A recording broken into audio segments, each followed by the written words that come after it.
Hello, YouTube. If you came here from TikTok, I guarantee you're probably sick of me doing long form explanations there. I do it quite a lot and they do quite well, but I do feel like this is really the place to have long, rambling, not pointless, but like whatever word you want to use. I think that long form discussion is something that is better suited to this platform here. So I'm just going to ramble about something that I found really interesting this week. The thing I found interesting is that Donald Trump had a pretty big shakeup in his campaign, and he's seemingly bringing back quite a few voices from his 2016 campaign outside of like the Republican establishment, as it were. He's bringing back the most famous one, probably Corey Lewandowski.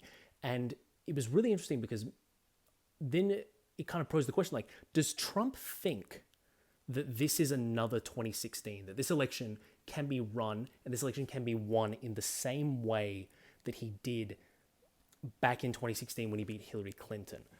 And I thought that was a really interesting point to make because he clearly is trying to attack Kamala in a way that resembles how he went after Hillary Clinton, which was pure aggression, pure hostility, and having it work really, really, really well. But I really wanted to just stop and ask myself, like, is this election more like 2008 or 2016? That is an important question because those are the two elections in the last 20 years, the last 2 decades in which no incumbent has been running. In 2008, Obama running against John McCain, and in 2016, Hillary Clinton ran against Donald Trump. In those, no one in those races was an incumbent president. So it is interesting. We've had a bit of a shakeup, and suddenly we have a non-incumbent versus a non-incumbent. And the question is, which of those two previous elections is this going to be more like? I'll start off with 2016 and why I don't think the strategy that worked against Hillary Clinton is necessarily going to work against Kamala Harris. Hillary Clinton had 30 years in public office. She had 30 years for the American people to get to know her. And over those 30 years, the American people came to hate her. She was just waiting to be hated, as it were. Like, people were just like building up this tension in their minds of just like, I know this woman is bad and not good at what she does. And crooked Hillary stuck because it fit within the narrative of what people thought of Hillary Clinton more broadly, was that she was like a corrupt, lifelong politician who did not have the interests of the people at heart. And that went so far as like Trump going to like the Midwest and not campaigning for himself, but going there and spreading the message that Hillary Clinton doesn't like you and doesn't care about you to Midwest working class voters. And that worked. It worked really well.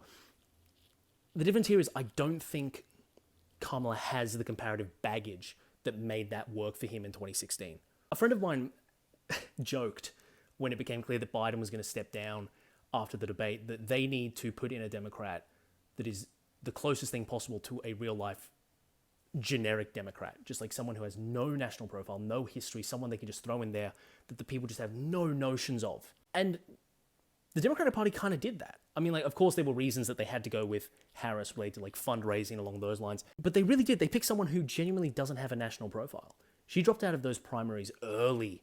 I think it was as early as 2019 she officially suspended her campaign. And this woman has not done a lot to put herself in the spotlight, much to her own success. Of course, like after the Dobbs decision, she went out there and started arguing vigorously for abortion rights and campaigning on issues of those, like not even necessarily in an election, but like presenting herself as caring about that. But she doesn't have like a 30-year negative national profile.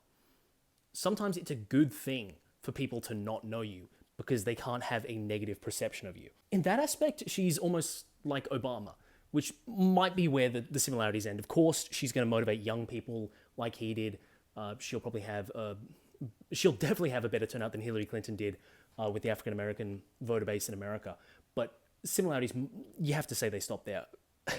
Obama was a once-in-a-generation candidate. Once-in-a-generation, popular, charismatic guy who just won in an utter landslide in 2008. She is not going to get that again. That is the way that this is not 2008. She can't go in with those expectations. But look at her messaging. Of course, it's very, very policy light at the moment. They don't want to announce something. They have to fight about it. They're kind of riding a high at the moment. She is very much riding on vibes. If you think about 2008, hope, change, yes, we can. Just this this inherent optimism in the campaign that got people to get out there and vote. That I think the danger for the Republican Party in this is that they assume that Kamala is going to be a candidate that people hate as much as Hillary Clinton, and that alone gets him over the line.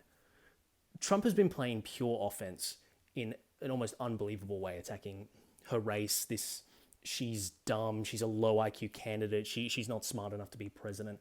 I would compare it to a man running headfirst into a brick wall again and again and again, damaging himself more and more every time he does it.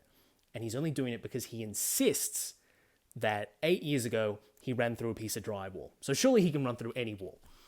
And I feel like Trump has that same approach to female politicians. This assumption that he can treat them all the exact same way and get the same results.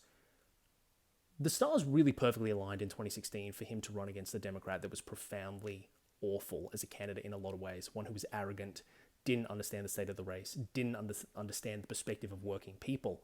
And I don't think they're going to make that mistake again.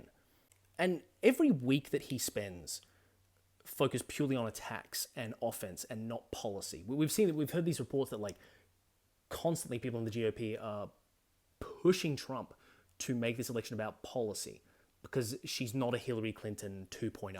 She's much better. Hillary Clinton lost because of, 70,000 votes in the Rust Belt? Half of a percent of the total vote in the country. I would say that Kamala Harris is at least that much better than Hillary Clinton was.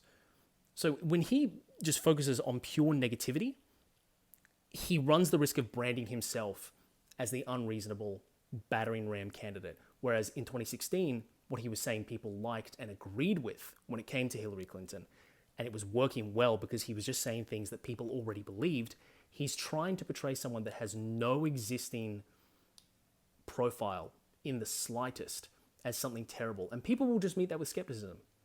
People are a little bit more optimistic than to buy into negativity just like that instantly for someone they don't even know.